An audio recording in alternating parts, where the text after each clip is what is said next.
কথায় আছে না, বিপদ কখনো বলে কয়ে আসে না, হঠাৎ করেই আসে। সোমবার সকালে গেছিলাম বোনের বাড়িতে, বোনের সাথে দেখা করতে আর বোনের ছেলের সাথে দেখা করতে।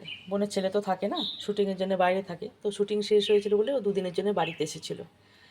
তো অনেক দিন দেখা সাক্ষাৎ নেই, সেই জন্য গেছিলাম।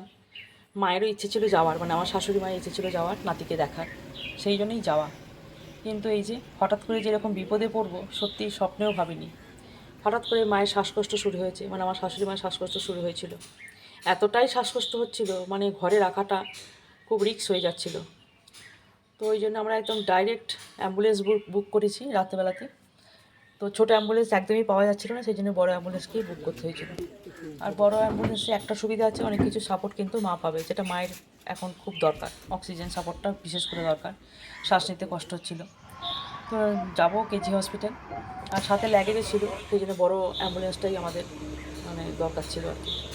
তো কেজি হসপিটালে মাকে ভর্তি করে দিয়ে তারপর আমরা বাড়ি যাব।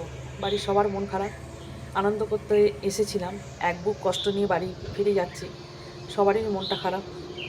তো সবার কাছে একটাই প্রার্থনা, তোমরা সবাই প্রে করো মাকে যেন সুস্থ করে বাড়ি ফিরিয়ে নিয়ে যেতে পারি। কিছুদিন আগেই মা হসপিটাল থেকে বাড়ি এসছে, দুদিনই সুস্থ ছিল।